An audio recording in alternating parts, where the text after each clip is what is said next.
Hi, Layman Pascal here with Bruce Alderman on the Integral Stage, and we're talking with Rick Repetti.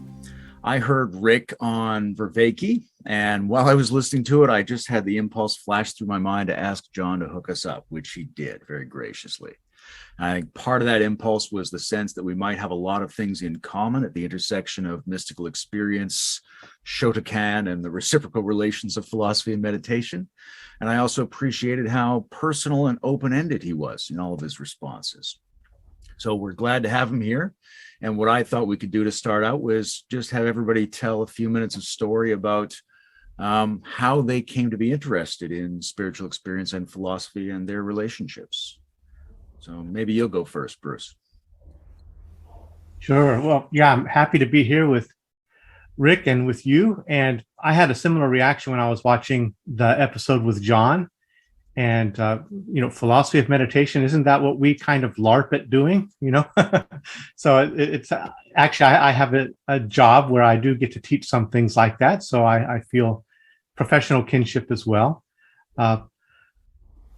I think probably, for me, earnest searching, it started fairly young with my father and mother both raising kind of metaphysical and existential questions for me. My mother more from a spiritual perspective and my father more from a scientific perspective, but both encouraged to kind of big picture universal perspective taking. And that got me interested in science fiction and things like that. But I think it was in, probably my teen years when a number of tragedies struck in my school and in my family and different things happened that it really shook me existentially. And I went into a fairly dark place at that time, even though I had been a pretty easygoing person, and found my way out after some quasi-mystical experiences up in the mountains to really try to reorient towards a more deliberate life and a more spirit-centered life as I understood it at that time. And that led me into a lot of different inquiries. First, it was mystical Christianity. Then I became deeply interested in Krishnamurti, eventually going on to work and teach at a Krishnamurti school. And then I went and studied, different forms of meditation, ended up living many years overseas at different monasteries and ashrams in Hindu and Buddhist tradition. Came back to the US and decided I wanted to find a way to integrate those experiences and that knowledge with a Western way of life, bringing the ancient and the modern together in some way. And I think through that inquiry came across Ken Wilber's works. I had read it years ago and somewhat resonated, but not exactly. But it landed afresh with me now because I saw what he was attempting was to really draw on the deep roots of ancient wisdom traditions and modern, psychoanalytic and psychological and neuroscientific and postmodern critical thinking. He was trying to bring all of that together in a fruitful way. And where it succeeded and didn't succeed, it's an ongoing project. And I think that's part of what Layman and I are also up to on this channel, is still exploring those intersections and seeing what can unfold from that. For me, it eventually led to being able to have a job in a pretty cool university program of consciousness and transformative studies. And we get to explore philosophy of mind and transpersonal psychology and living systems theory and, all kinds of things on different contemplative approaches, different psychological approaches, and different philosophical approaches and their intersections. So that's, I guess, a very snapshot view of the journey that brought me here. But it's also, I think, maybe something that would reveal why I felt a sense of affinity with Rick's story and his own vocation. You want to go second, Rick? Or do you want to go third? Yeah, I can go now. All right. Yeah, I kind of stumbled into this path like Forrest Gump or something. I mean, I've never really thought more deeply about the antecedents to what was a kind of trigger event for me, but they're there also. But we'll just focus on the major trigger that like Bruce said, there was a turning point for him. Trigger for me was this, that I stumbled into a yoga class on television, and really it was the two beautiful women in leotards that caught my 15-year-old boy's attention in their sensual poses. And it took me a while to realize, oh, this is an exercise class, because they were hardly moving, they were holding a pose. And I just was going through channels. But then once I realized it, I tried it. I said, because I used to watch, I think it was Jack LaLanne had an exercise program, and I would play along or whatever. So I did the yoga, and at the end of the session, the instructor had us in deep relaxation. And I think after I shut the TV off, I just went right back into that mode, and it just kept deepening and deepening, and I had an out-of-body experience, which was mind-blowing. Like the way that it triggered at first, he had us doing this visualization and breathing thing with light in the chakras, fourth chakra, sixth chakra, and all of a sudden, I really felt that energy, like it was real, like it was like magic. Very powerful. And at one point, my head was filling with this energy, and it felt like it was expanding, and my body was shrinking. And then my body felt huge, and my head felt small. And then that kept shifting back and forth quickly, and something snapped, and I was out of my body. And I felt like, this is just inappropriate language, but I felt like a cloud of awareness hovering up by the ceiling in my room, looking down at my body. And it had this, John uses the word, ontonormative. It had this reality quality to it that seemed greater than anything else that I had ever experienced. Like I knew that it was real. And it immediately triggered this whole cascade of thoughts about life after death and physicalism and like all this, like the world was much bigger than I thought it was. And like there was a state of knowing. And then I remember thinking, how do I get back into did I die or something? And a little bit of fear came in, and I, like a genie, I went right back into the bottle. But I remember lying in my body, in like two bodies, like this non-physical awareness body and then my physical body superimposed for quite a while before I felt like myself again. After that, I went out and I was like, whoa, what the hell was that? And I went to the local library and started looking up meditation, yoga, and there was like a whole little area on the shelf that had all these other books, like $2.99. I remember that number in the Dewey Decimal System in that library or whatever. And I just kept grabbing books and reading them, and I didn't understand half of them. Like I remember, Zen and the Art of Motorcycle Maintenance. I didn't get it. It was philosophically over my head, but I read whatever I could. But what I could understand were these yoga and meditation things. So I started practicing yoga on my own. Like I taught myself yoga. I taught myself meditation. And I got really good at it. Within a matter of a few months, all my friends knew that I was into yoga and meditation. I was carrying around Ram Dass's Be Here Now in my hippie knapsack. This was in the mid-'70s. And eventually one of my friends said, Ricky, that was what my friends used to call me, Ricky, Patty goes to this meditation place in the village, New York City, in Greenwich Village, with this woman who's a meditation teacher. She lived in India for like 20 years or something, and it's like, seems to be the real thing. I was there within a heartbeat, and I just fell in love with that group. It almost felt like, I know I'm exaggerating maybe, or being hyperbolic, but the way people talk who have near-death experiences and they see dead relatives that they didn't even know they had, like I felt like these were my people. Like I really resonated with them. And when the teacher walked in, there was like 300 people in this church basement. She came in and people were chanting and everything and waiting for her. When she came in, she stopped and looked me up and down. And I remember just feeling this tremendous connection with her and this energy.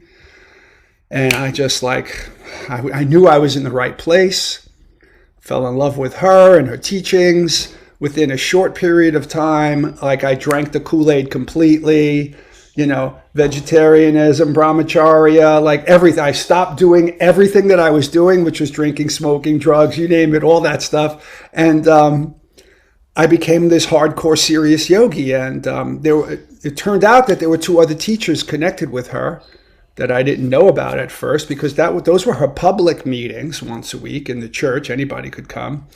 But then there were these private meetings where eventually I found out Ram Dass was one of the teachers and this other woman named Joya. And it became one mystical experience after another for me. I was meditating and doing yoga and other practices, chanting and whatnot, fasting and like all day long, every day for a few years. And it took over my life. It transformed me. And this went on for a number of years. Eventually, my three teachers, who to me were like Jesus, but three of them, and we were like disciples. It was really a very powerful thing. They had a falling out. They stopped working together. Ram Dass stopped teaching for a while. Joya was the third woman's name. She moved to Florida eventually and opened up an ashram there. And I had a falling out with Hilda before Joya left, where I had started with Hilda and she felt like some kind of proprietary loyalty was deserved towards her.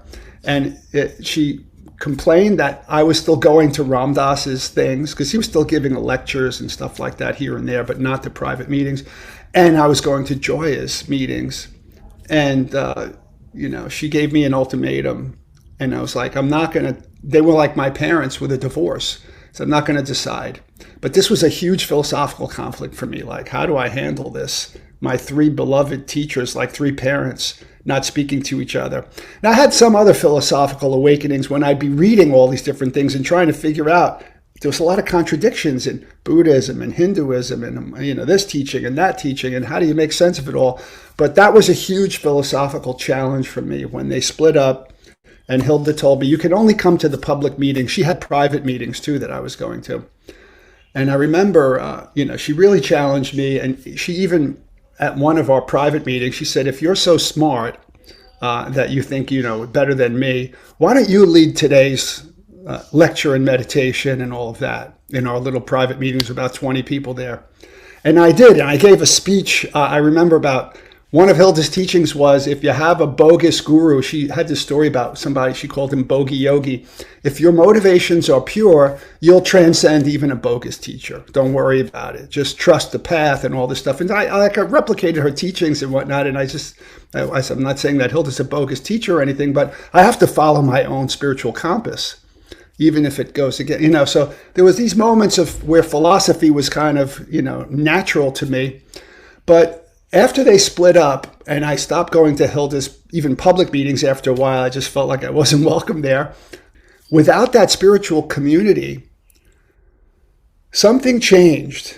I was in a positive synchronicity space, in the flow all the time. But then I started having negatively balanced mystical spiritual experiences, like I call it a dark night of the soul. This is a longer story than perhaps I should have given. I hope I'm not going on too long. But sorry about that, Layman. I'll try to wrap it up. Okay. I had negative experiences that at one point seemed like everything was telling me I had been moving in a direction that I wasn't well equipped to move in. And I just, something in me needed to reintegrate somehow or another. And so I decided to shut down. It was like I was living in a supernatural, like horror movie or something. I just said, I've got to shut this off. And so whatever those valves were, I remembered thinking, okay, how did I open these valves? Brahmacharya, veganism, this, that, so certain kinds of pranayama, all these different things that opened up all that. Stop doing all of that. Reverse it all. Go back to it was like John's terminology is two worlds. I was in like the upper register and I needed to get back into the lower register, become an embodied, ordinary person, mostly just embodied. But I didn't want to let go of my spiritual practice, so I kept certain practices that would keep me grounded, but that wouldn't, keep me being psychically open, so to speak. So like mindfulness, my mantra, simple yoga, a couple of things. And that's what I did.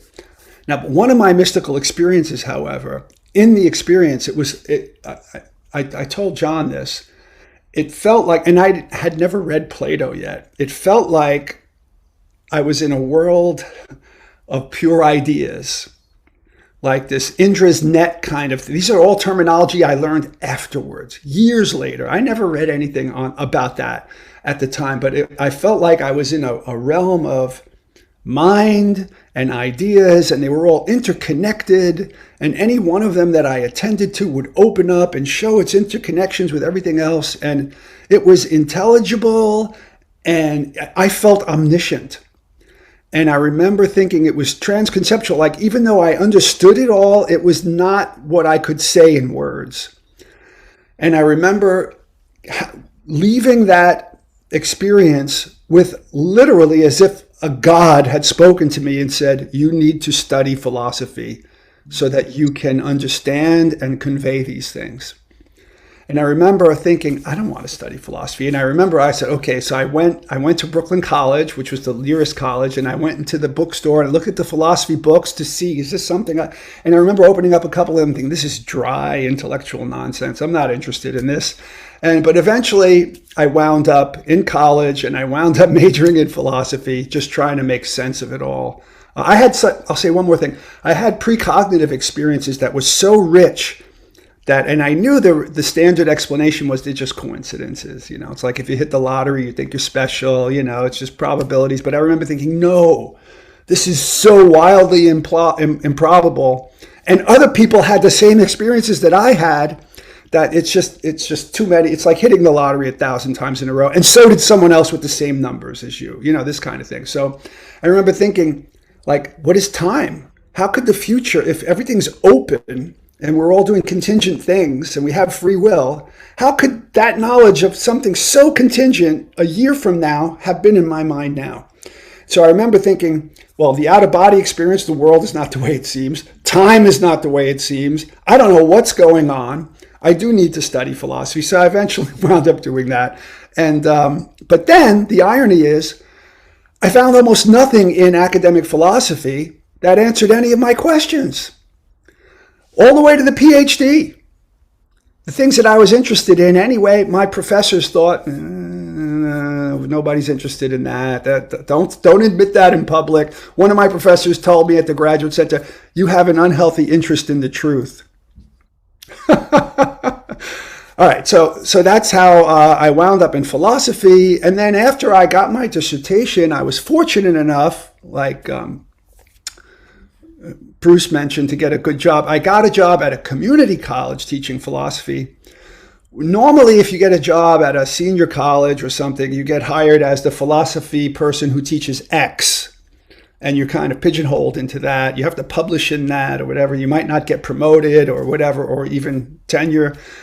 But at the community college, they didn't care what I wrote. As long as it was peer-reviewed and published and reputable, I could write about anything. So now it was time for me to delve into, with this philosophical toolkit, to delve into the things that I was interested in, like Buddhism and free will, because I didn't understand free will, meditation and all that. And that's what I've been working on since I got that. I'm sorry, that was a very long-winded explanation of who I am and what we have in common. I assume those were the parts of my narrative that were relevant to us all being on this call. So yeah, I think we'll all be interested in, how the experiences that a lot of people don't have challenge forth philosophy to organize the world differently in a way that can't just be what the experiencers have traditionally claimed, but that can't be dismissed either. It has to force the philosophy to change somehow.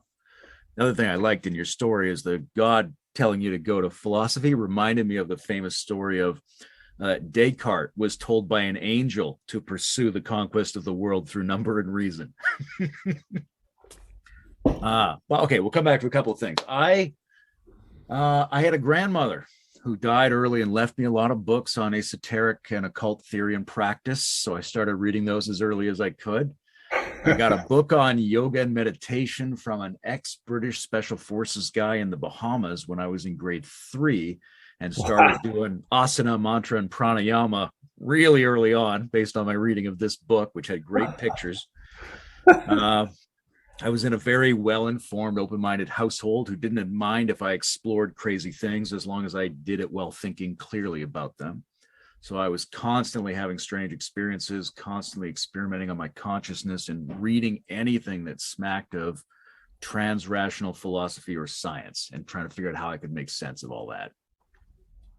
There's a line from Nietzsche that a philosopher is somebody who's struck by their own thoughts as if from outside. And that's kind of how I felt. Like I was a revelation junkie. I was just wanted anything to burst into my insight pattern from outside and shatter my world. So I pursued altered state experience in every way I could think of. I studied in a variety of religious communities and tried to use them to counterbalance each other so I didn't get too hooked into anything. I think we all probably relate to the bee taking pollen from many different flowers to make their own honey metaphor.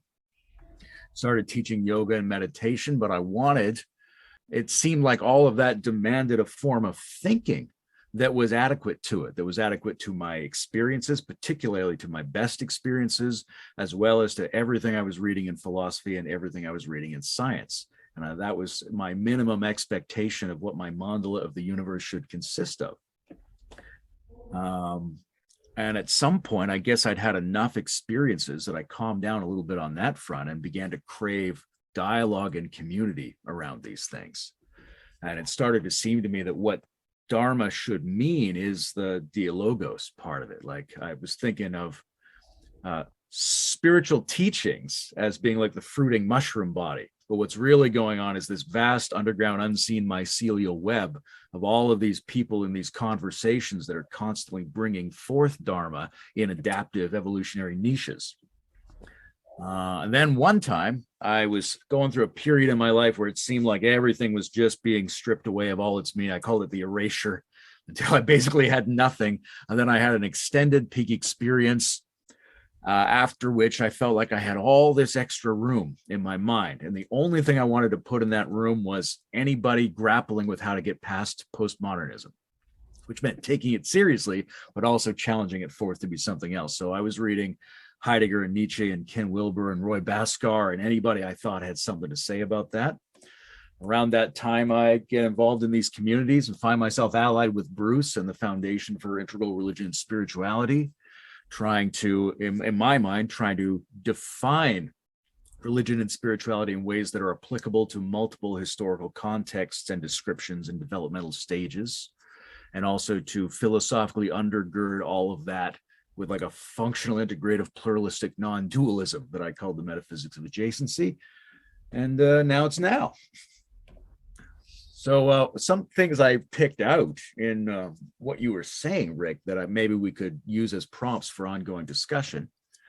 You said Thea felt like a lot, and I appreciated that. It's one of the things I appreciate about the way Chogyam Trungpa languaged, which is he left open space for the interpretation to have to figure out how it relates to the experience.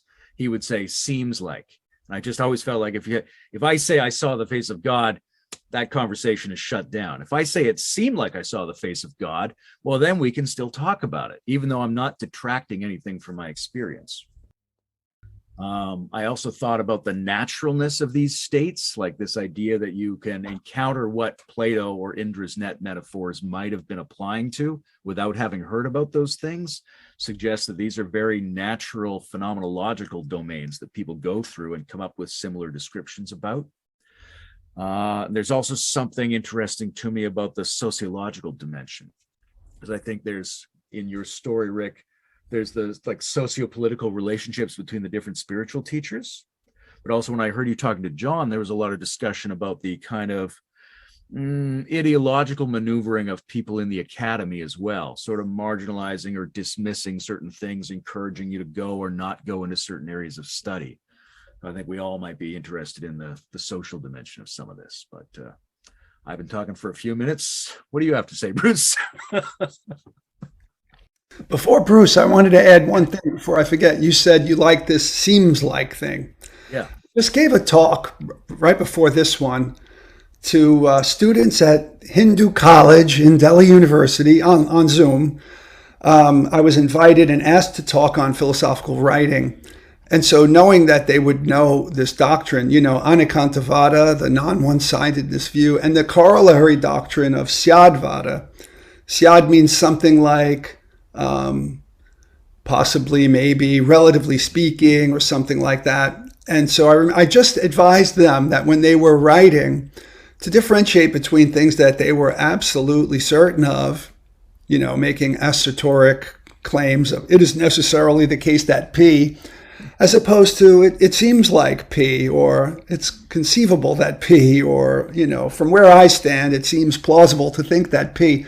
So maybe that just the fact that I had just advised students to do that might have spilled over into my hedging the way that I said that. But yeah, but I'm glad because I want to say one more thing. It seemed like, but when I had those experiences, they were Gnostic, noetic, like they had an epistemic quality to them of absolute certainty and clarity and reality.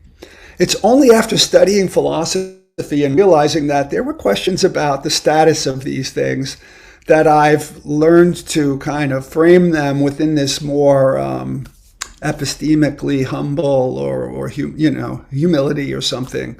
I've learned that by being challenged by people about those are absurd views, Rick. You can't think that's true. It's like, well, that's really the crux of all this, right? Which is that how do you deal with ontonormative conditions? It's not just like I had an experience that I think was a hallucination.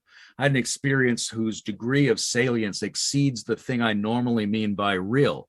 So it maxes out my ability to say, what it is. It reaches maximum evaluation. So it's totally real. That's the experience. The experience it was completely real. But that's not necessarily how you have to talk about it. And then when you allow the talking part and the experience part to kind of cross-pollinate each other, you get into a very weird space where something like this is the root of absolute reality. Yeah. So I'm sorry, I cut Bruce off and then. It's no problem. Yeah, we don't really have much of an agenda for today. We just wanted to vibe together. So I think this will unfold as it does. There's no sequence. Okay. Yeah. So there's also so much I'd like to talk about in terms of, personal experiences. But I think just keeping some thread here, since we've been talking about, philosophy and the seems like, and I was curious about your thoughts about somebody like, Herbert Gunter, who's attempting a kind of philosophical unpacking of a meditative tradition, but he often translates Longchenpa with these kind of seems-like languages. He would use like magic-like, lucency-like, core intelligence-like, things like that. He'll phrase it in language like that. One of the questions I have, I think, for you in terms of your role, teaching and reflecting on these things and writing on these things and your own wrestling with what philosophy is in relationship to contemplative practices, which do give such occasionally, and sometimes maybe more often, these ontonormative, really impactful type of experiences. Bhaskar, Roy Bhaskar, who famously was, a philosopher of science, and he really was just trying to unpack a realistic, ontology that went past some of the limits of postmodernism to really be able to speak about reality again, reclaim metaphysics in a way. But the way, he eventually had a spiritual awakening and got into non-duality. And I don't know how much you know about Bhaskar, but that's the last half of his life. He left all of the scientific material, social Marxist kind of thinking and really went into deep non-dual contemplative writing and teaching and practice through his own deep thought. Philosophy led him there. And he began to reclaim some of his heritage, his Indian and Hindu heritage. But in his work, he frames philosophy as the underlaborer for science. He thinks about the role of philosophy is basically to unpack the conceptual space in which scientific inquiry happens, and maybe provide some metaphysical and hermeneutic tools for doing science. Someone like Steve McIntosh, who's a guest that we've had on this channel, I'm not expecting you to be very familiar with him, but he talks about integral or integrative philosophies. Basically, he sees the role of philosophy as a vehicle to mediate between domains, so that philosophy can help find,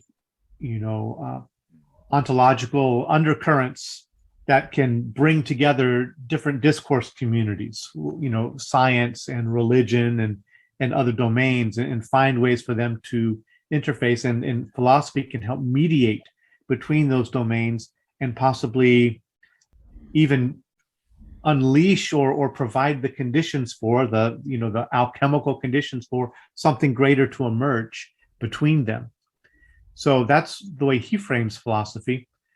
Others will look at philosophy more as, something that's deeply personally existentially engaging, and that it's its own transformative discipline. So I'm just giving those different compass points around philosophy just to ask you, in your own work, in your own practice life, in your own professional life, what role do you see philosophy playing? What is it doing in service of, I think, the things that you probably value the most? Well, all the models that you just gave, I would give my assent to, as they all seem to be accurate about various aspects of philosophy. I mean, this is ironically connected to what I just mentioned with the Anekantavada. Like, let's say, okay, philosophy is the elephant, and now we've got the 10 blind men. So there's different aspects of philosophy, right? And, just historically, that's obviously the case. If you just even look at the different historical branches of Western, Asian, and so on. So there's all those different ways that philosophy's been done. Mm-hmm. And then all those divisions within it. And they're all accurate. They're all capturing some aspect of the elephant. So that non-one-sidedness thing, reality is multiply aspectual. But then that's the metaphysical side. Epistemologically, every agent is standing in relation to some aspect of reality. So there's this multiplicity of possible ways of viewing reality. I'm being simple. This is simple. So they're all possibly rational and accurate ways of engaging philosophically. It's almost an infinite number of them. It's combinatorially explosive, to use a term that John likes to use, but just compare it with cognitive science in the broader sense that John likes, right? Cognition means knowledge, and science means knowledge. So knowledge of knowledge is kind of meta-epistemological. Philosophy is that. Philosophy is meta-epistemological, it's meta-ontological, it's meta-psychological, it's meta-everything. Mm-hmm. So it's kind of the foundations of everything. And then there's that model of the historical tree of knowledge, not the one in the Garden of Eden, but one of John's friends, Greg Enriquez, has a tree of knowledge, right? So, I like that philosophy of, model of the tree of knowledge, this simplified version of it, like ancient human beings using myth. There's an era in human history where mythic things in the imaginal, they're doing some kind of proto-philosophical engagement with reality. Right? Trying to understand reality. So the human nature is just a desire to understand we're the kinds of beings. Was it Heidegger who questioned our own existence? Human beings? I think it was Heidegger. All of these are different aspects of philosophy. But now today, where are we in philosophy? That's a different kind of question. I'm open to an infinite number of possible ways of looking at philosophy. One of my meditation teachers, I mentioned this in one of I had I think three or four videos with John. I forget which one it was in. One of my meditation teachers, a Burmese Theravadan student of Goenka, Dhammadena was her name, was her Dharma name. I think Ruth Dennison is her English name. At a retreat I was at with her when she was doing a Dharma talk, she defined mindfulness as extraordinary attention to ordinary experience. And I remember fastening on that, and I thought, this is a brilliant insight. And I liked it because philosophy is also extraordinary attention to ordinary, but also it's extraordinary reflection on and examination of and exploration of. It's a whole bunch of verbs about this kind of noetic encounter with ordinary experience at meta levels and everything. So, and any of the ways that it's happened historically are ways of doing it, and they all seem to fall under that umbrella term, that umbrella definition. But I guess analytic Western philosophy, which is what I was trained in, would add another phrase at the end, and the concepts and beliefs and theories and models coming out of or analysis of ordinary experience, right? So getting the language right, having the better language, which is that message from the God to me, or it seemed like the God, like learn philosophy so that you can communicate these ideas, right? Getting rid of the jingle jangle problem where, one term means many things and many terms in different disciplines mean the same thing. Getting a unified language will help us all kind of advance in our philosophical understanding. And I think John's network of communities and all that is trying to do that. And guys like you and whatnot, we're all those of us who've kind of been involved in mystical experiences and that alternative understanding of philosophy, who are also philosophically articulate in the kind of Western use of philosophical language, kind of trying to unite these two things in ways that will help us all better understand and communicate. I don't know if that was all over the place, but my understanding of the kind of work that I do is very open-ended. I'm just trying to figure out whatever I can. I've got my personal history that gives me a trajectory of aspirations to figure out some of those things that put me here. But then, professionally, I've been working on certain problems and in certain areas. I do what I can to contribute to advance and level up the discussion. When I wrote my dissertation on free will, for example, this is about the personal struggles in the constraints in your own biographical stream, my journey. In my department, which was an analytic department that was only concerned with philosophy of language, logic, and science, even other things that are general things in Western analytic philosophy, like ethics and whatnot, they considered those like secondary. The history of philosophy, they weren't concerned with that. They were focused on the latest philosophy of language, because if we get the language right, or theories of meaning, then like Wittgenstein said, all problems of philosophy are just language games. We can solve all the problems, So they weren't interested in free will or in my concerns about how could time be the way that it is, if precognitive experience. So any ideas I had about how meditation can increase your agency, things like that, they weren't interested in those things. So I had to couch those ideas in the language that they respected.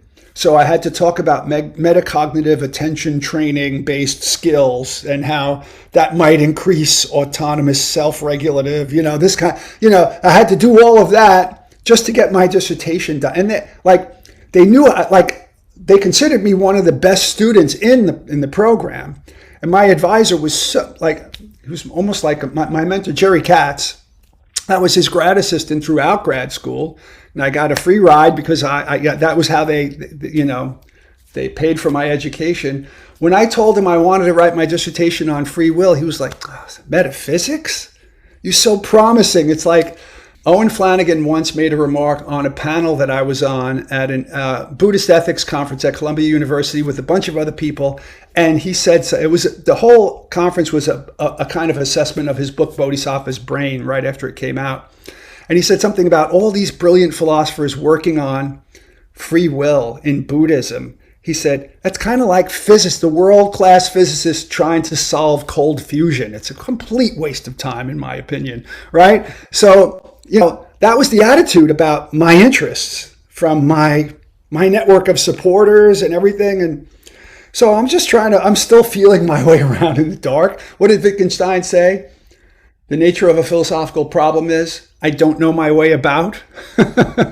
So part of my honesty is just like I really don't know my way about. I'm feeling my way through all this stuff, and it's an ongoing thing. And it's been kind of maybe good karma or just serendipity that I've bumped into people like John and people like you. This has been increasingly growing, that I find there are other people like me out there, because my little social world was very limited to all those people that I've been with for the last 15 years, in academia.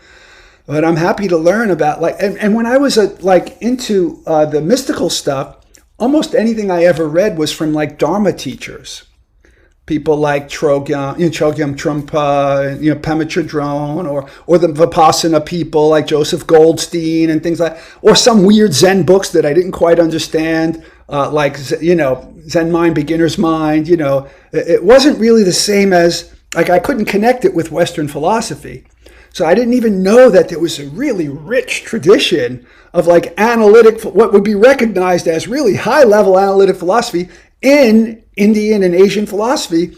I've only recently learned that in the last decade, by serendipity. So that's another long-winded answer to. I love that you've introduced this question, Bruce, of sort of what is philosophy, because I think exploring our different relationships to definitions is great, and maybe we want to do a round on what we think meditation is after this, but maybe I'll say a couple words about how I relate to philosophy. It's interesting because there's so much analytic emphasis on the study of a language, but it seems to me like that's unnecessarily contracted, because experience and perception and cognition appear to function in some kind of language-like fashion, right? There's some grammar to immediate experience that you'd think that analysts of language would be very interested in. Like, what's the code of engagement per se?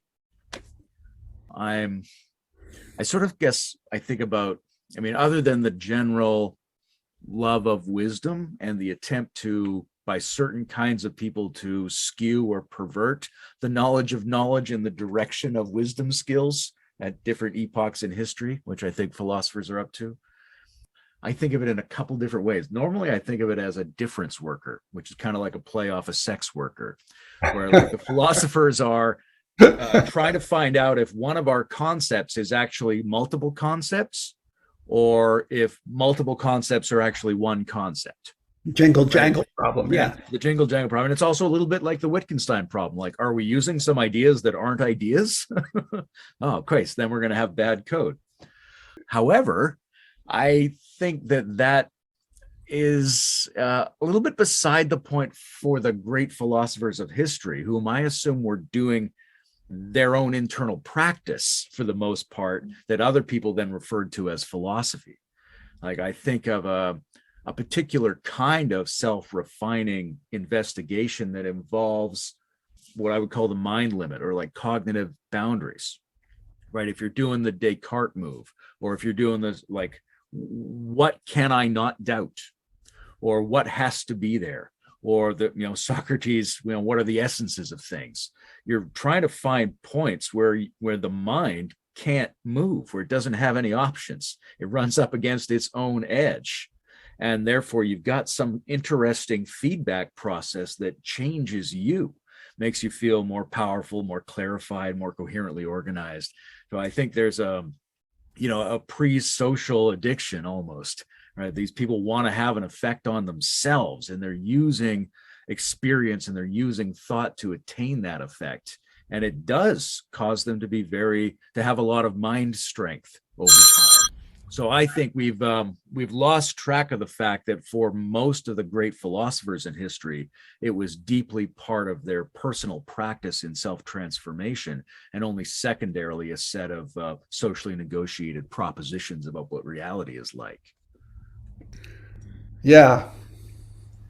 So there's the difference worker thing, and then there's this classic discussion between philosophy is like, are we trying to figure out how to say true things about the world, or are we undertaking a life of self-exploratory practice in search of the love of wisdom? I think those are both valid, but somewhere between there is what I think of the kind of the underlying yoga of the philosopher is to bring the mind into conjunction with places where they are experiencing their own cognitive limit, where you don't have any wiggle room past that spot. And it's very similar to other kinds of meditative exercises where you might try to attend to a subtler and subtler perception until you get to the limit point of what you can perceive or cognize. So I think philosophers are engaged in a kind of practice like that, but we haven't really named it as such. But if we shift into what is meditation, where would you go with that, Bruce? Though you might have a response to what I just said. Yeah, I was just thinking about Sloterdijk's phrase that philosophers are dead men on holiday. And what he means by that, though, is that, a lot of time there's a criticism of philosophers as, lost in abstraction and up in ivory towers and disconnected from the world. And basically, he's defending that as a vocation, that there is a kind of a necessary, almost ascetic practice of cutting yourself off from certain kinds of distraction and feedback in order to do a deep kind of mining and take yourself to those limit conditions. And that we really, as a society, should make spaces for that, as long as we also make ways for that to feed back in to society and to be regenerating.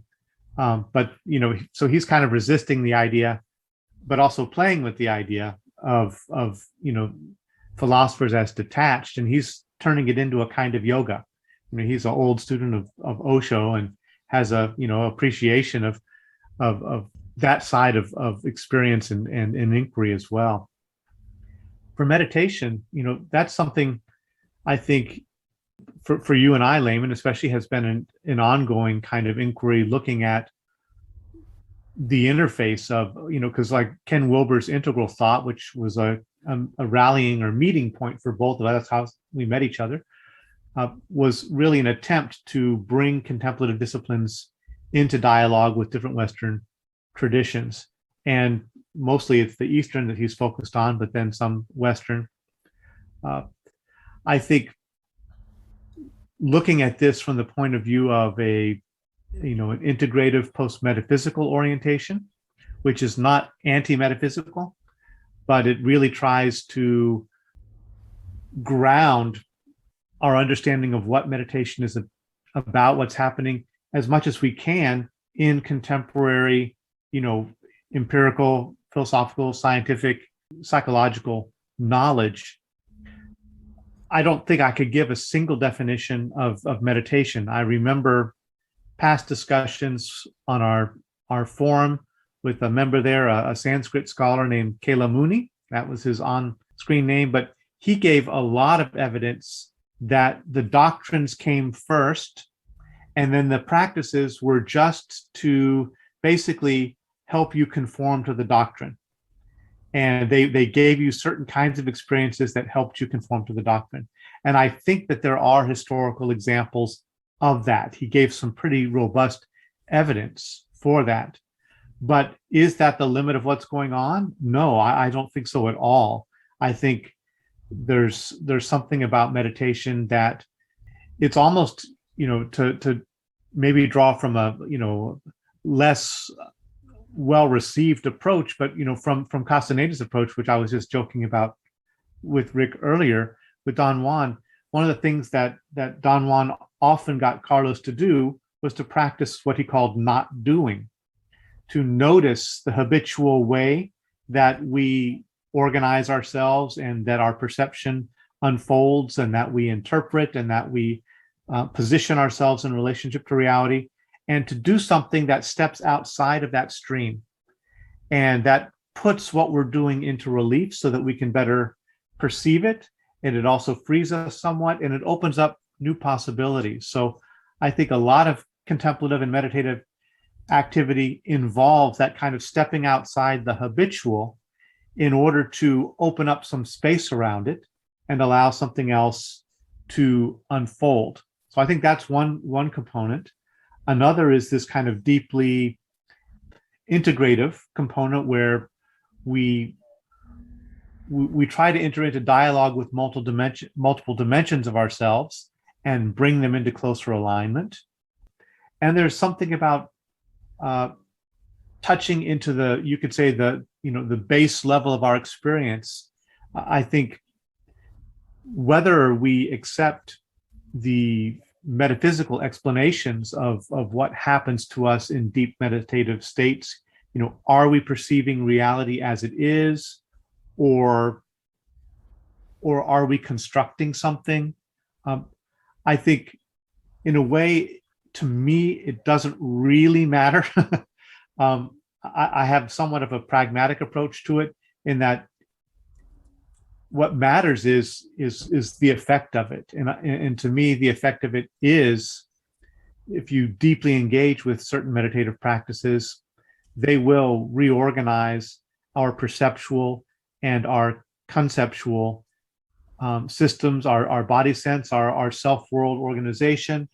All of that can be reconfigured through deep contemplative practice. And I think it involves neurological changes, psychological changes, perceptual changes, and hopefully, like philosophy, to bring us into a deeper state of integration and alignment with our unfolding experience of the world, so that we can, I think, be prepared to be better actors in our arenas. Can take more account of what's going on and be more deeply responsive to all of it. Well, I love everything that both of you said, and it's just amplifies the way that I said an almost infinite number of things. Our meditation, our philosophy is similar with meditation, and certainly the fusion of them, the philosophy of meditation. I like that you brought up, Bruce, the issue about the possible circularity of, like, meditative traditions, like, say, the no self doctrine in Buddhism. Then the instructions for meditation are designed for you to have an experience in which you don't see the self, and it's kind of, on the one hand, presented as confirmation of a truth, but from the critical perspective, it might be confirmation bias training, really, ideological indoctrinate supporting, brainwashing, self-brainwashing technique for all of our followers to go ahead and do that, right? So, and one of the criticisms that I have is in a lot of these meditative traditions, the self is bad. Get rid of the self. And then if you get rid of the self, the guru and the guru's guidance is all that matters, right? And so this is a terribly exploitative possible, thing. So I'm highly sensitive to that. Having been in guru-like communities and seeing the way power works and all that, I'm very suspicious of the no self doctrine. And yet I'm open to this is metaphysics, this, like, conclusions. Is there a self? What is that? That's a huge philosophical thing. I'm listening to The Elusive I right now, a series of lectures with John and Greg Enriquez and Chris Mastropietro about that. And, I've written about it. So I don't have conclusions resolved yet, but I'm, like John, I'm suspicious of the no self doctrine for a variety of reasons, because I believe that there's something integrated that's real. What the metaphysics of it is, that's a separate question. I have a similarly pragmatic attitude about that. But what is meditation for me? After having so many teachers and ideologically framed teachings about meditation, and it's like almost having friends that don't like each other, and you're in the middle of it. You have to figure out, like, what do I believe? So it's the honey thing for me. Like, I'm willing to take on a lot of elements from different ideological traditional models about what meditation is supposed to be and make my own. But one of the things I've been inclined to say when I guide meditations, or I've been teaching it for a long time, is that, like, there are these traditions, and they have methodologies and techniques and wisdom built into them. And, you can get guidance from your mentors. It's like martial arts, the sensei, he's got certain technical knowledge and skills and everything else, and you take what you can. But same thing happened to me when I was learning martial arts. I'd go to different schools, and each one of them would say theirs was the right way, and they would critique that the way. So show me how you do that kata. No, that's not how we do it. We do it this year, and this is the reason why. Because think of the opponent, and okay. So everybody has their own shtick. They're all kind of salespeople. There's something like that in these traditions. They're all advocating themselves. It's kind of like memes that want to reproduce like genes do. They're meme plexes that so like you have to, as a philosopher and a meditator, you have to try to sort all that out, right? So what have I been telling my students? Like, meditate, like get whatever wisdom and technique and method and all that stuff, and I have a venerating attitude towards all these traditions, but with a grain of salt. All meditation is, in a sense, is you exploring your own consciousness. There's just so many different possible ways of doing that. These are all methods that we've learned from others who are social beings. Thanks to language and culture, we can learn from other people who've walked the path, and they see certain things that work and don't work. Okay, but it's your mind and it's you. So you're exploring your own consciousness. There are ways of doing it. One of the things I like also, like the distinction I like to make is, well, there are things that you do to become ripe for a meditative experience. But meditation, like Krishnamurti and others would say, is what happens to you when you're in a ripe state for it. It's not something that you do, like Castaneda's teacher, stop doing, right? Put down the notepad, Carlos. So I have that approach to it, but I also like what Layman was saying about confronting the constraints and maybe the noticing the affordances of your own consciousness in meditation. Like he said, Descartes was doing, what can't I doubt? Kant was doing, what are the structures of consciousness that make experience possible, right? That kind of thing, right? But there are meditative ways of doing that aren't, writing all that down and doing a million neologism and creating a house of cards like Kant did. It's actually trying to feel experientially, phenomenologically, space, time, the flow of consciousness. So there's all those aspects of consciousness exploration in meditation, or with psychedelics or whatever it is, right? So they're all part of the meditative thing. And I love the idea that, was it Bruce who said, not necessarily discovering or creating? It could be either or both or neither. I have the same attitude. Like, that's that I don't know my way about. So I have this kind of healthy agnosticism about what's the structure and the reality of it.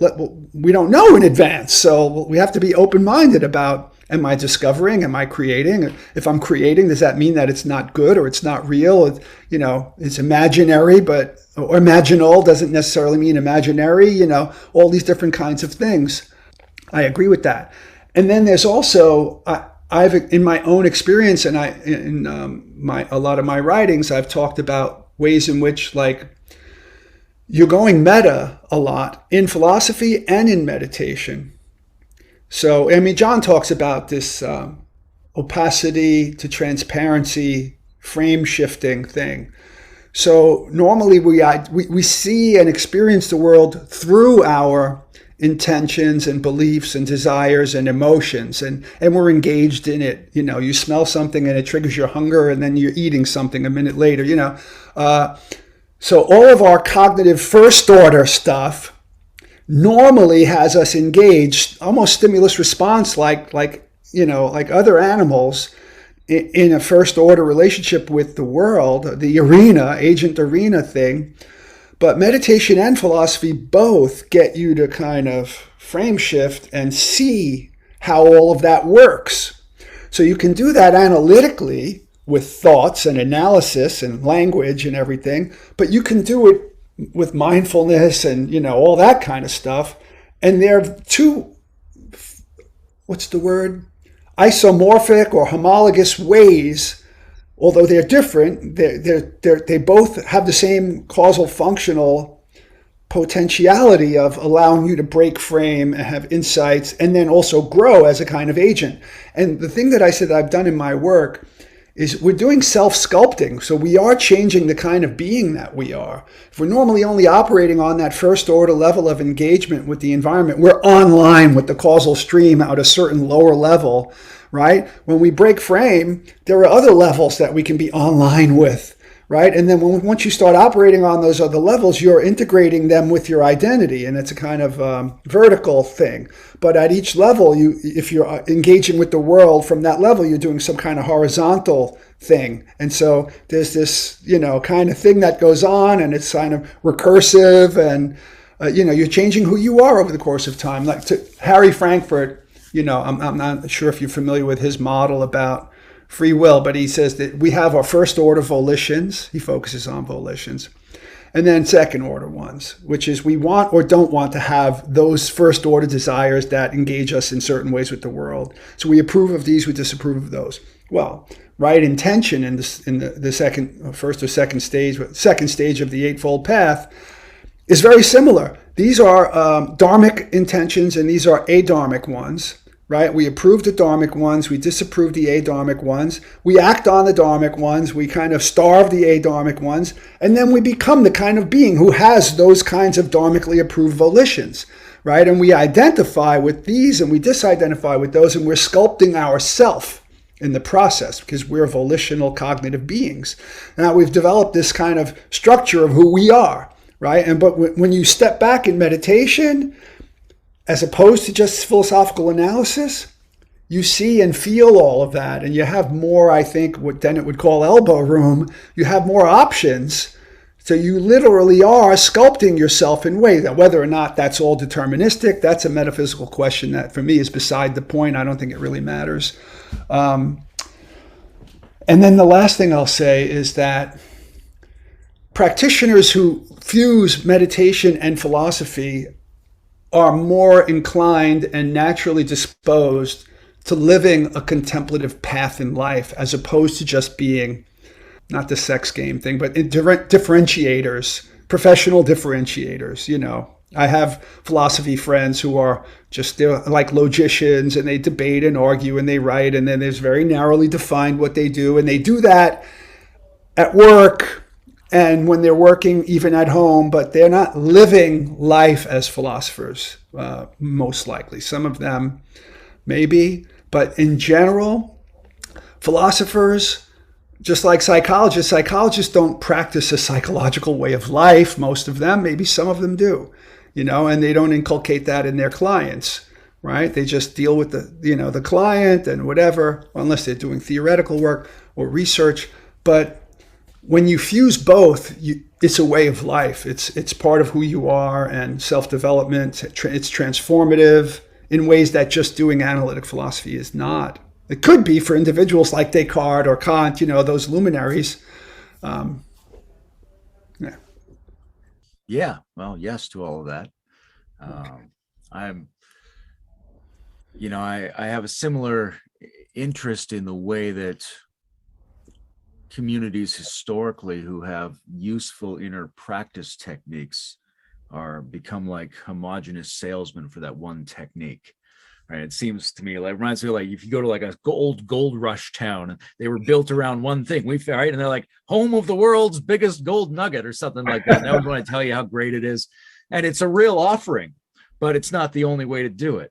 And then in my experience, in my personal practice, I alternate around certain attractor sets of types of inner practice and constantly improvise my own. And in guiding other people in meditation, I went from using more or less standard techniques to really realizing that it's more about what fits this person and their needs at the moment, right? So it's like you're moving away from thinking some species just are fitter than others to thinking of fitness as a niche adaptation. It's a reciprocal, it's an agent arena relationship. To define or start thinking about what it is, which is always going to be incomplete, usually the first thing I do is sort of extract the meditative state from what I'm trying to define. And I mean the meditative state in kind of like a pop 20th century sense that, we could just relax and go into alpha waves and be like we're watching a river and not be so linguistic. That would be great. And that would be great, but that doesn't typify all of meditation practice. What does typify all of meditation practice? If I reach for very general terms, I might say the sustained or repeated use of intentional attention for growth or transcendence of the self. But then you have to unpack what self means, because that can be singular, plural, or relational, embedded, all those kinds of things. Definitely insights and self-sculpting are intrinsic to that, although whether we think of them as the process or as a side effect of the process, I don't know. I think there's two dangers. One danger is having people think that these processes are very simplistically goal-directed. So there's a lot of non-doing and just be there with the process. But I think there's also a danger in not thinking that there's a normative dimension to practice, so that people spend 20 years being bored and patting themselves on the back for that, rather than having any successful meditative experiences. Which unfortunately does happen. Yeah. I have friends from that first satsang that I belonged to with Hilda, Ramdas, and Joya who've been meditating for 45 years and have never had a mystical experience. Not once. Yeah, it's a bit like, people can have very good functional relationships, but it's a different question to ask whether you were in love or not, right? Yeah. There's a felt difference in your organism, in all of its multiple dimensions. So I think it's interesting to try to ask ourselves, like, what goes on when those shifts occur, when we think, oh, right, my practice is paying off.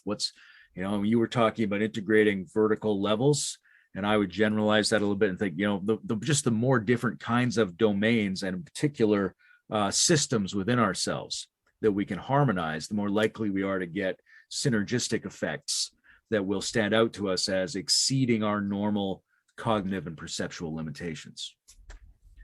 So that would be my overview. And then the second thing I would do is start unpacking what are the types, And I go, what do the traditions say are the main types, and what does brain science say are the main types, and what types do I think they're leaving out? But maybe I won't do that this round. Well, if the Routledge Handbook on the Philosophy of Meditation, it's coming out May 17th. If we have a volume 2, I would love to see that as a chapter in there. Absolutely. I need to be clear on that. Yeah. Excellent. Very well said. Yeah, I'm interested in circling around the free will question, because it's been such a big part of your own thinking, Rick. And there's so many interesting things woven into that, like time and agency and identity and those sorts of things.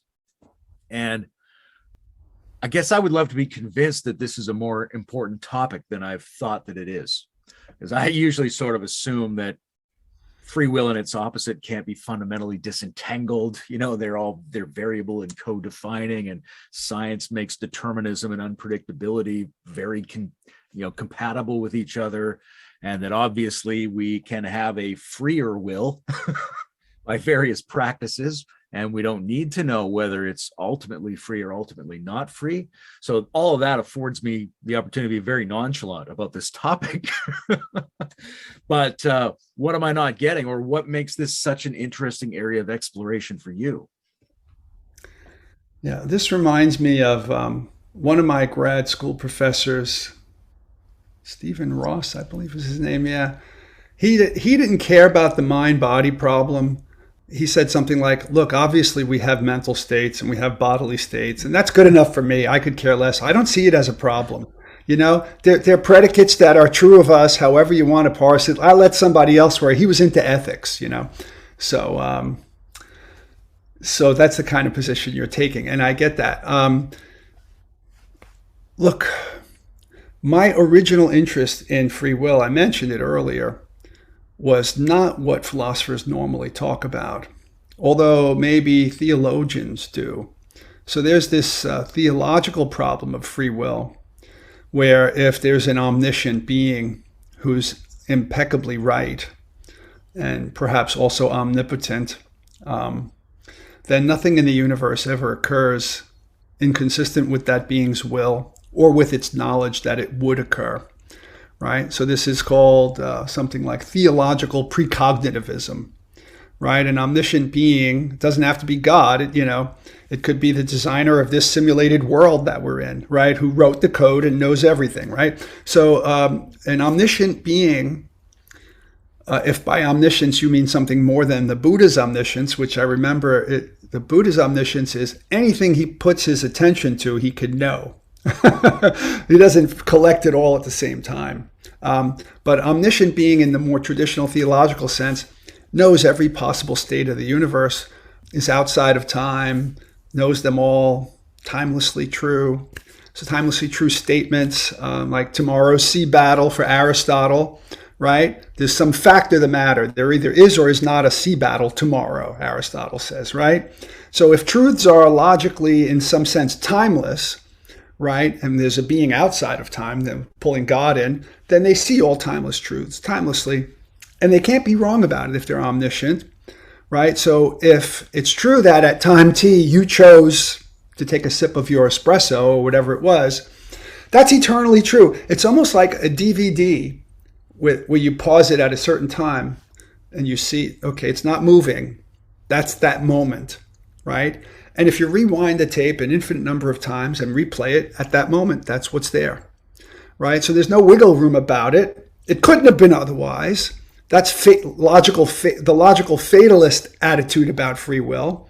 If you think truths are timelessly true in a Platonic sense, then they're like those frozen moments on a DVD player. From God's point of view, everything is like that because God knows every fact that's true, and you can't falsify God's knowledge. So that's that. But I never really, but like I said, the problem that I have is kind of related to that. Most philosophers in the last century who talk about free will are talking about first determinism, right? That's the more popular version. And then with quantum physics, they say, okay, how about indeterminism? So they try to reject that too because they got that gold nugget thing going on. They're committed to a certain view, right? This is my analysis of this. It seemed that most modern philosophers who rejected free will were doing it because of determinism for a few centuries. Then when indeterminism seemed fashionable, they had to come up with reasons to continue to reject free will. So they came up with arguments against that. That's the domain that I had to deal with when I wanted to study and write about free will. So I got sucked into that vortex when I started writing about free will. That was my dissertation. So, but my personal interest, like I said, was more like the theological one, but not theological, but more like somehow or another ontological in the model of like timeless truths or something like that, like because of my precognitive experiences. I experienced precognitive visions of things that, like I said earlier, were so multiply complex. It was like hitting 1,000 lotteries in a row, and other individuals who I knew had the exact same precognitive experiences that I did about the same things. We talked about them before they happened, and then they happened, right? And they happened in ways that we couldn't have possibly controlled, right? So the model of time, that presented me with the same, whether it's theological fatalism or logical fatalism, that how could a truth a year in advance that seems to be a function of so many contingent expressions of agents' free will, I decided, should I have the peach or the chocolate pie? Yeah, so many different things could change the way things in the world happen, especially with chaos theory and the butterfly effect and so many different things. How could that be that something a year from now and now, how could I know now this totally random seeming thing? It has to be that time is wrong, or so, like, is there really free will? That's my personal motivation is, are we real? Because when I look back over my life also, when you take the long view of your own life and we talk about luck and serendipity, and I accidentally stumbled upon a yoga class, but I mean, the way that my life has turned out, I have this existential thing going on where I think, do I really have free will?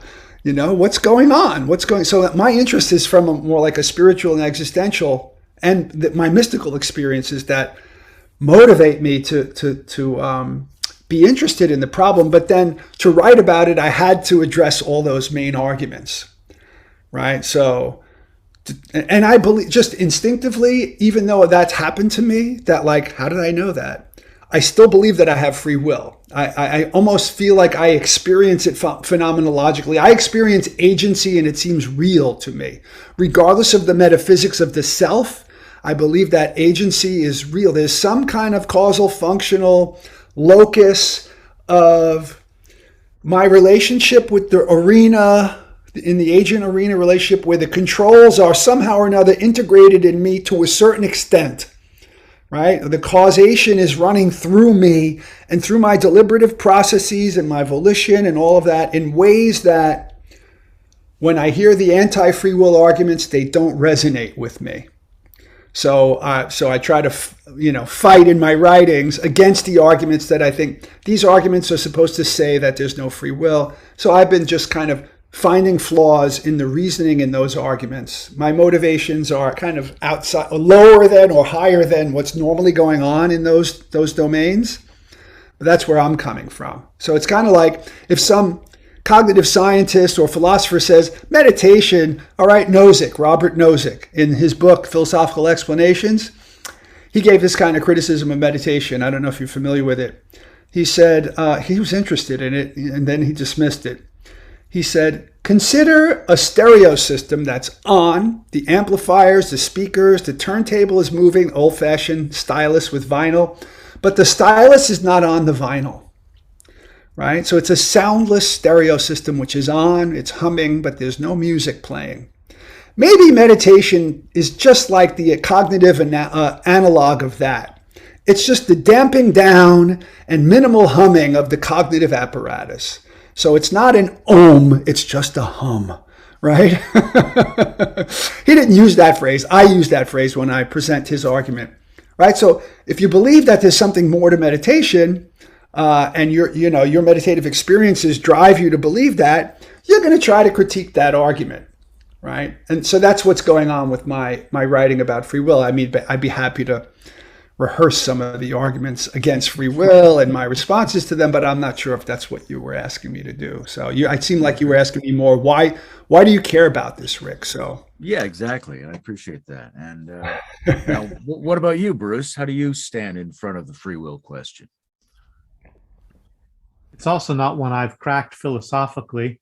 I relate to, William James and what he went through. And he went through a period, studying the neurophysiology and the German anatomists, and there were pretty convincing or compelling reasons that, free will didn't exist, couldn't exist based on the kind of model of, biological determinism that he was studying at that time. And he fell into a depression, and ultimately he just decided he's going to experiment one day and just decide to believe in free will and act as if it were true and see what happened. And basically that just changed his life. He emerged from that and got a lot of new energy and actually became a really active, creative person, as we know from his enormous output. So to me, that pragmatic approach of, I don't know for sure if it's real or not, but acting as if it is makes a difference. That's a difference that I care about. And so I've tended to orient towards it more pragmatically. I've also had precognitive experiences and other kinds of psychic type experiences that do raise that question, for me about, how does all this work? In my own practice with the time-space knowledge tradition and exploring the different levels of temporal processing and spatial perception. Definitely I have tapped into experiences where there seems to be a kind of a nuclear all at onceness to temporal unfolding. You feel like an encompassing participation, in its multi-sided, dynamic flux but I don't have a really coherent philosophical way to talk about what that is or how it works and coheres. So I guess I'm somewhat like you, Layman, in that it's one that I haven't figured I could crack. And, for me, I'm interested in time. I'm interested in deepening experiences of time and understanding the impacts of certain modes of temporal perception and experience and conception on the self and the agent arena unfolding dynamics, and that you can play with temporal perception through different kinds of exercises to affect different changes. And to me, the more that I tap into the sense of being time, you know, in TSK or in Dogen, where you feel like you are the flow of time, there is an illuminated sense of, like, you know, immediate creative participation in the unfolding of experience. Not that you're the cause of it, but that you are deeply participant in the ongoing flowering of the universe. To me, that's a very liberative way to be. And, you know, so I can relate to it phenomenologically, experientially, but I try to tap into that through my own practice. But philosophically, I haven't cracked that nut. Just like with the hard problem, I have my intuitions about it. I can't write the paper that's going to put it all to rest. I've spent a lot of time with questions that are very close to the free will question. Like Bruce, I've thought about time a lot. And I've also thought about the novelty habit relationship. Although a lot of it's very, very entangled for me. I'm usually like, there's no possible way I could separate these two to the point where I could choose between them. They have to be in a structure where each side defines itself, and whatever the answer is on some kind of gradient between those. I feel like in practical terms, there are gains to come from believing in free will, and there are gains to come from not believing in free will. Like, one of them can increase and deepen your agency, but the other one can undermine, blame and resentment and addiction to unnecessary emotional distress based on the idea that it could have happened otherwise. So people make plausible arguments, and I think each of those interpretive lenses is good for different people at different moments. When I think about my own precognitive experiences, I have thought a lot about what they mean for time and whether it's possible, because when I go, well, although we can hear all kinds of things about the possibility of other dimensions in our own thinking, in my thinking, I don't have a place where the future or the past could go, because the present takes up all the possible space. There's no other spot. So it's like I can't think the future or the past. So what does that mean about my, to me, verified precognitive experiences? Well, the closest I've come to that is thinking about the momentum of the present moment. So if there's a lot of momentum, something's likely to happen, right? If I drop an animal out of a plane, there's a good, pretty close to certainty that it's going to hit the ground, right? So if there's a momentum unfolding in the computational patterning of the present moment, whether it's 6 months or 50 years from now, it may be that some trajectories are already basically locked in and you could run that forward. And that doesn't mean it's already happened or has to, but it means it's extremely likely to turn out that way because of how the present is structured. And then I also go into this other area, which is freer will, because I'm a big fan of Gurdjieff's work. And Gurdjieff has this very interesting idea, first of all, that we sacrifice our assumptions. Like, we could have individuality, but we don't. We could have consciousness, but we don't. We maybe could have free will, but we don't. We have to get there. And the first step is acknowledging how really limited we are. But he sees these like scales of reality, which are under different numbers of laws, was how he put it in like the 1916. So like God is under basically his own law. Then there's like 3 or 9. You come all the way down this scale. So what we can do is, by various practices of self-refinement and metacognition and relating differently and becoming more coherent, more coordinated beings, and maybe finding the subtle core of how we ought to be acting, that we can move ourselves into ranges of reality where we are under fewer laws, where our agency is increased relative to the kind of reality we're existing in. So that's very meaningful to me. Wow. A lot of really great ideas there. One of the last things that you said about the way that there's dispositions in the causal network, let's just say, that have already taken on a momentum, somehow or another, precognition involved each of us tapping into that on some level and just getting knowledge in ways that we normally don't.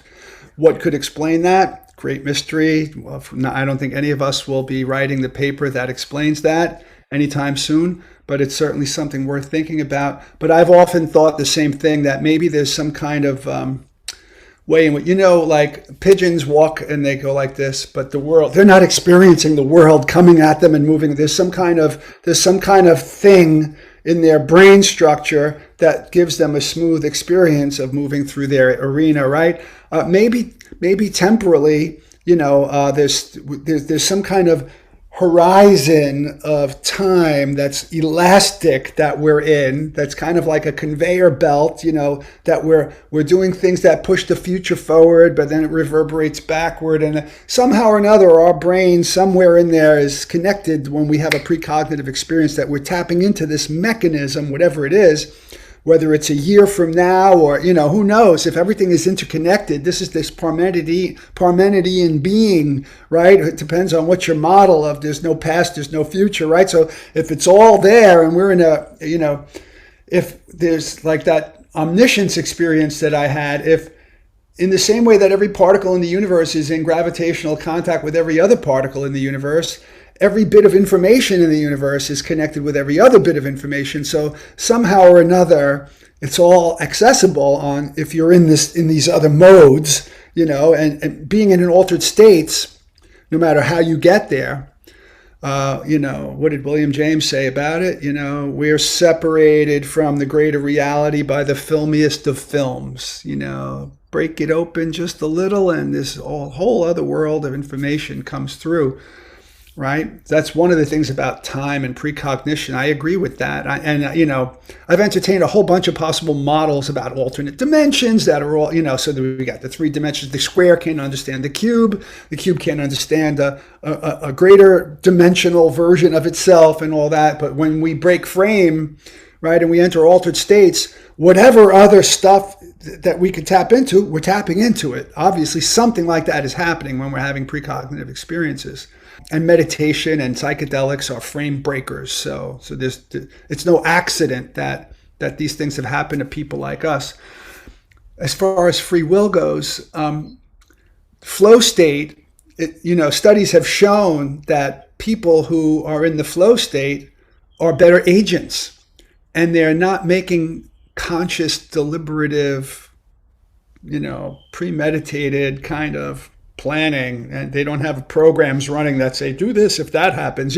They're just in the zone, right? Whether they're skiing, mountain climbing, whatever it is, when you're in the zone, right, that's a different kind of agency, and it seems to be better agency. So I believe also that when you meditate more or you do these things that frame break, if you get into flow states, whether they're meditative or psychedelic or based on other activities, your agency improves.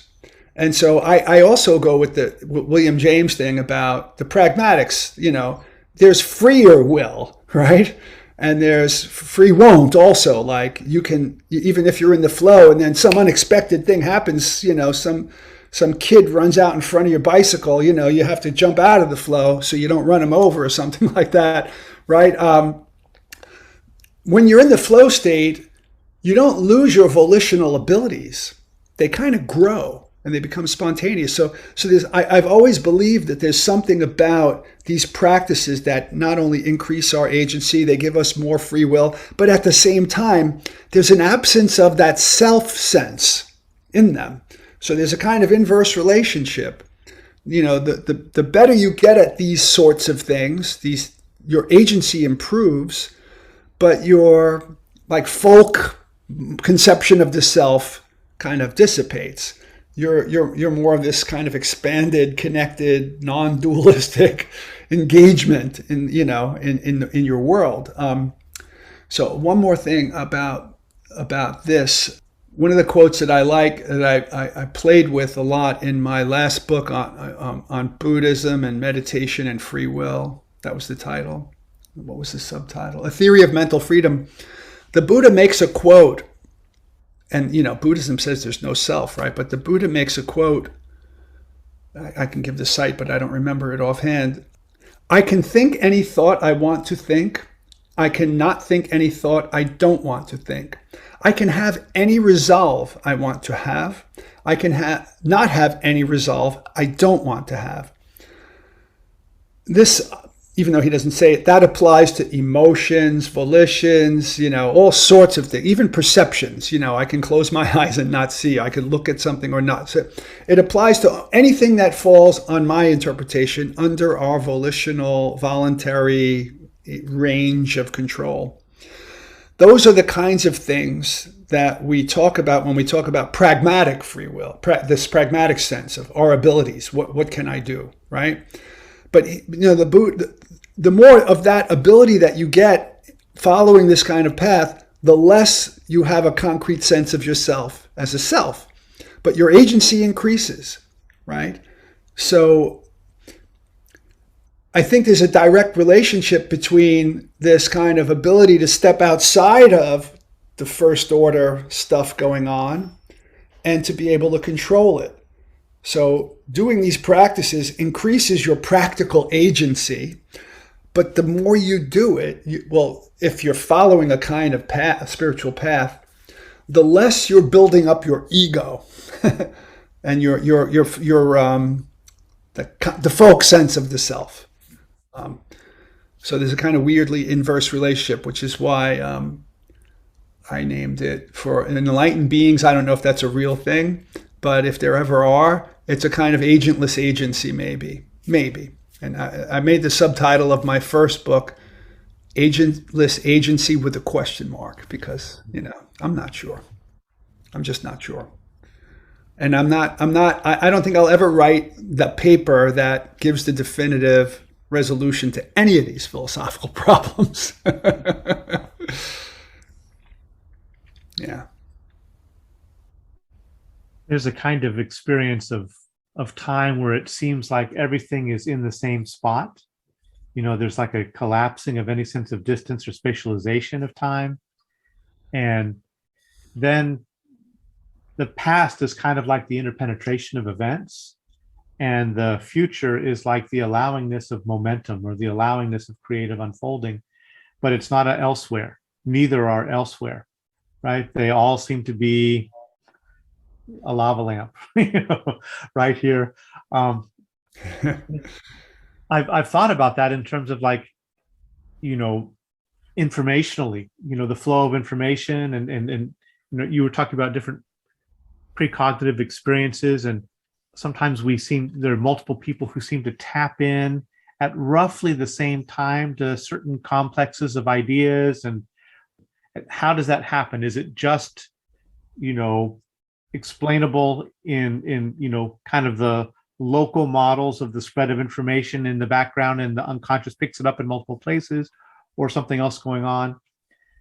Two examples for me that make me think that something more is going on than just unconscious suggestion is, I remember as a young boy, a teenager, coming up with a novel. I wanted to write this book called The Chindi, which is about, I was reading an anthropological book on Native Americans, and a Chindi is a kind of spirit of a being that's been wronged.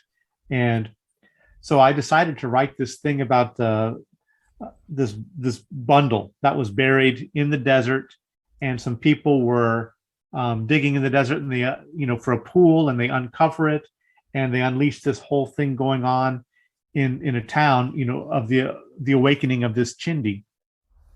About 4 years later, a brand new book is published called The Chindi, set in the same region of the country. Same kind of bundle is basically unpacked. Same kind of events unfold, and it's basically my book. Wow. Somebody I never heard of, right? Similarly, I dreamed an entire album of gorgeous songs that I loved, and I saw the singer wearing a certain outfit. And a few years later, the album came out. A number of the themes that were all through my dream were all in the album. The album cover had him wearing the same boots that I had in my dream of him walking around the city in those boots. It was all there. I don't have the capacity to compose entire songs with all the parts, and yet the dream gave it to me. And, how does that kind of stuff happen? right? So to me, there's like some kind of interpenetration that we have to acknowledge. Two things pop out to me about that, Bruce. First is you use the word local, which is great because that's the classic scientific way of thinking, that the effects can only go basically to the next moment from the past and within the speed of light range of things mechanically impinging upon each other at the present. But then all of that's been problematically in dialogue with quantum entanglement for 100 years now. And then that raises the question is how can things that are separated at a far distance still be informationally entangled? And my sense, because I think a lot about adjacency and proximity, is that we're going to have to redefine space in a certain way, that those things are not far apart, right? That entanglement is saying they're close together. And there's all kinds of things that might look to us with our kind of provincial perceptual capacities that they're far away, but they're actually close. And there might be other things that look to us to be close, but they're actually far away. So there may be, and then the other part that leapt out at me was the Stephen Wolfram part. I don't know how familiar you guys are with Wolfram's work on computation, but he started this project many decades ago now, just running all the simplest possible computer programs rather than programming them to do things. Just like, what's the simplest program? What's the next simplest program? And then a lot of them, it turned out, and over time, he thought most of them go to a level of computational complexity that can't be recognized as orderly, even though it's deterministic. And one of the interesting things he found was one of the randomly selected programs produced the same kinds of patterns that are found on a certain species of mollusk shell. And so he began to think of everything in the universe as a computer dialing in these pre-existing algorithms, but you could dial them in hypothetically from any spot in space and time because they're always available, these patterns. So you and the guy who writes that book are both accessing the kind of quasi-Platonic, even though we should really probably describe it in a more complex, it doesn't just look like the book hanging out in space somewhere, though we can see it that way. But that's fascinating to me, that these patterns are dial-inable at different spots. Rick's comments about flow state agency are really interesting. And there's a tangle of things there for me when I think about, like, when I divide up classes of meditations, I was saying some are neurological and some are like traditional, the traditional Buddhist way to go to like a Vipassana Shantha style. And we have a conventional formulation of Vipassana now, kind of Goenka style, but really it could be any set of self-investigating inquiry meditations. And one of the ways that I've done it sometimes is wherever your attention goes, it's going to a place, it's going to a circumstance of insufficient flow. And then you might be able to figure out by deconstructing that circumstance analytically what flow would be like in that area. And as you do that, you get more sense of agency to the point where it seems like your agency spills over you and becomes an agency you can't recognize because it's larger than yourself. And then the reciprocal of that is you realize that in most cases, you're somehow retracted from full relational engagement, and the pressure of that contraction doubles as your sense of self. It's not really your sense of self. It's a sense of pressurized contraction and of the failure of engagement, but we use that to stand in for the self. And when we decompress that through flow states, we get more agency. We start to be the thing that we probably should have called the self all along, which doesn't have to be 100% real, but which is as real as all the other unreal things in the world. Excellent. I love that. I only want to say one phrase to pause before for if Rick wants to answer more fully. But for me, especially that point about the contraction, that was the thing that just broke me up into peals of laughter in India when I'd been doing a Advaita style self-inquiry for a long time, and finally discovered that locus of what I considered myself to be just such a point of resistance and contraction that had nothing to do actually with my agency, but was just, an isolable object in a field that I was, identifying with. That insight into that contraction that is actually not a self.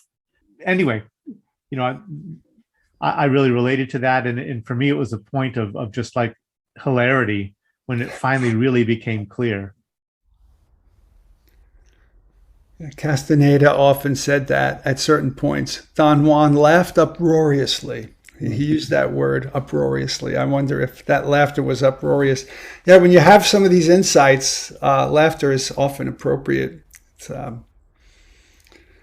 Yeah, I love everything that you both just said. I never thought of it in terms of this contraction thing, but that resonates with me. That makes a lot of sense. I've been, I have a kind of agnostic, like I said, Wittgensteinian feel my way around in the area of the self. I have curiosity about it, but I don't have, I have models of agency, ways of understanding agency that don't seem to require a discrete self model. And it might very well be the case that a self model limits agency. Identifying with that kind of contraction limits the distribution of your overall gestalt ability to be in a flow state with the environment, with the arena, which is a kind of more comprehensive sense of agency, right? So that makes a lot of sense. We often, wherever we're contracting or exerting or efforting, so to speak, if we could make that a verb, is where we normally, intuitively or instinctively or evolutionarily think that's selfing somehow or another. We're selfing when we're doing that. That totally resonates with me. Yeah, good.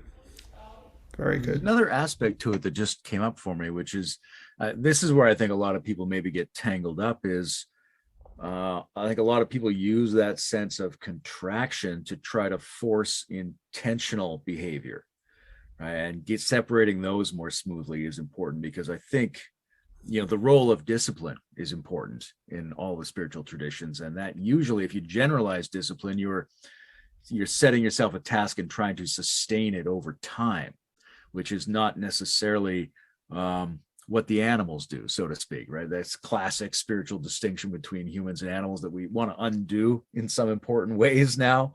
But there's also a sense in which the cats and dogs don't arbitrarily decide on a program of living and then try to carry it out.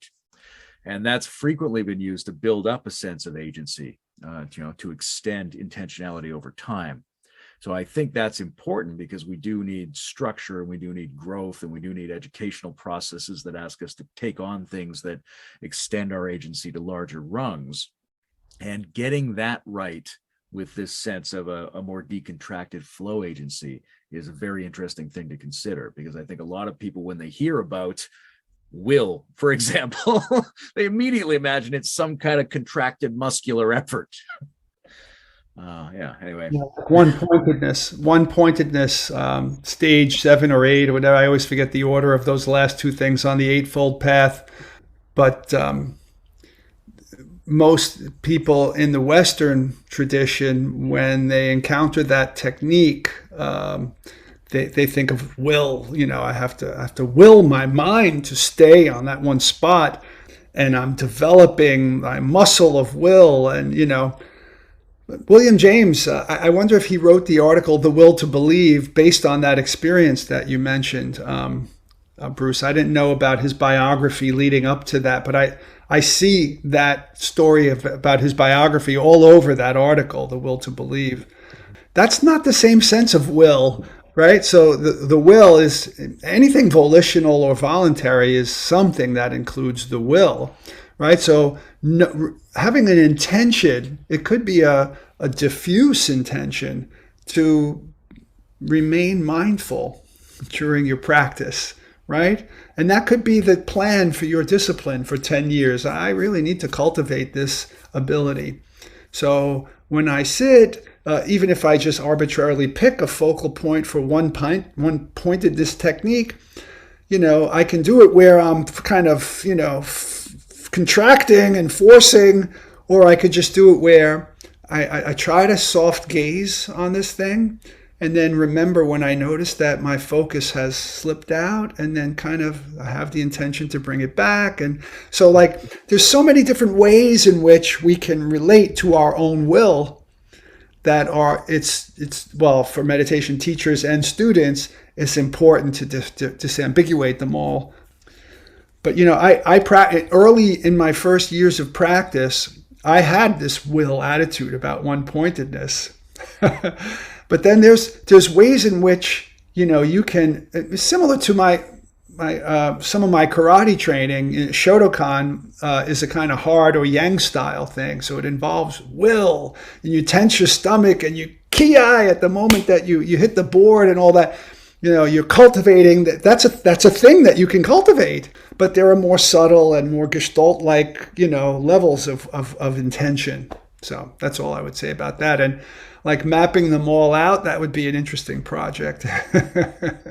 I grew up on this island on the West Coast, and we had a Chilean refugee black belt who came over twice a week, and we all took Shotokan with him. Okay, so then yeah. Well, my first Shotokan teacher was like the bad sensei in what is it? The Karate Kid, the Cobra Kai guy, right? Like if we didn't, like if you adjusted your belt, if you that was some kind of sin. Like you're just supposed to be combat ready all the time, and then you get down and give me push-ups, and then he'd get down next to you. You had to do knuckle push-ups, and if you weren't doing them macho enough, he would yell in your ear, "The tighter you get, the harder you fight," and you had to chant that back to him. He was a lunatic. My mistake was I bought a year's worth of lessons so that I would save money, and so I had to stick with this guy for a year. But as soon as it was over, I was out of that place and looking for something more Tai Chi like, No, I got flattened knuckles from knuckle push-ups, and he made us run on the gravel in our bare feet, which was great. When you're a young guy, you want to test yourself, and it was fabulous. They must have been friends. I was able to learn Tai Chi from a retired NBA star who had gone out to open up a spiritual bookshop at the northern Thailand at the border of Laos. Oh wow! And I went up there to check out the books in his shop, and this giant guy walked up, and he ended up becoming a Tai Chi teacher for a little while. Anyway, I know we're close to our time, probably going at 2 hours here. There was one question I wanted to ask. If I don't know if you have anything next, Layman, for me, and maybe it'll plug into whatever else you were also thinking. I know that Rick has found John to be a prince among frogs, and really kind of connected to him, and we feel the same. We really love John's work, and he's got a big thing going on around the religion that's not a religion, and really trying to develop that. I just was curious from your own experience in dabbling in. Not dabbling. I think you've been pretty deep into the wedding of philosophy and contemplation. What are your thoughts on what John's doing with the religion that's not a religion? Is this something that we need to do now? And in your experience, what are some of the necessary components of that, or things that we should be contributing to a project like that? I think it's a great project.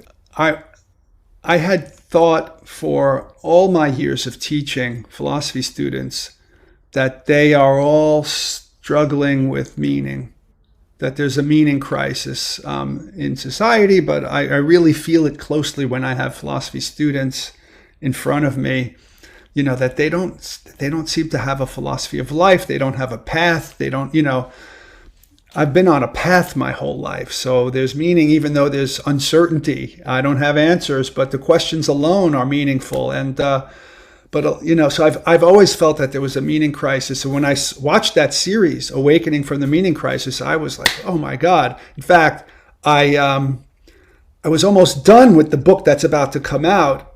And at the last minute, I said, look, I emailed John. I never knew him. Hi, I'm so-and-so. I have this book coming out. I would love for you to write a chapter for it. But it's due in like a month, my manuscript. And he did it. Wow. Like, so that's how I met John. It was great. So yeah, I drank the John Kool-Aid, so to speak. I completely buy what he's doing.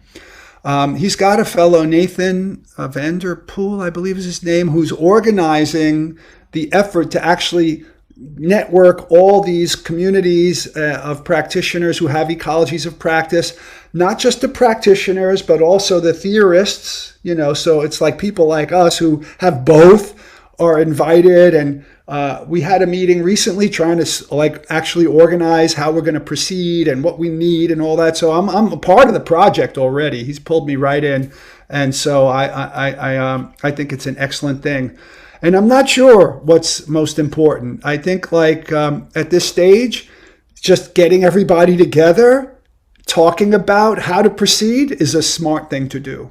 Mm-hmm. So that it's kind of made out, each of us is a node, so to speak, in this network. And we all have been on this journey consciously for quite a while. So all of us have something to bring to the table. So I think, and that's what he seems to be doing right now, is just getting us all talking about it and trying to figure out what are the right forums to facilitate that. And almost every podcast that he does is part of that initiative in some way, directly or indirectly. And I think this is coming to places thank you for inviting me. So I'm happy to meet anybody like us and have these conversations and be a part of it. That's my attitude towards it. Wonderful. Mine too. Layman? Yeah. Lots of other places we could go. I'd love to take a deep dive into meditation typologies, but maybe that's for next time. It's been 2 hours and This has been swell. I think we have a lot in common, and I think there's a lot, it's not everybody, but there's a lot more people like us out there. And I think you're right. It's a matter of bringing them together and putting them into intellectual and practicing communion with each other to see what the emergent effects of that are.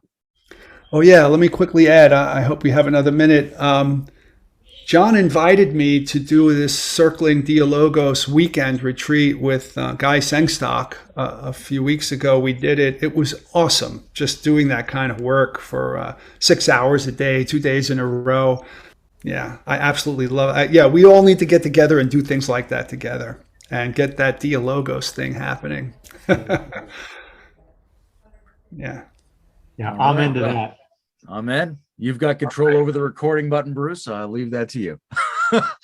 Thanks for being here, Rick. It's great to meet you. Thank you. Would love to come back someday and talk about what you just said, Layman. Meditative topologies or whatever. All right, folks. Cheers. Thank you very much. Great to be with you. Namaste.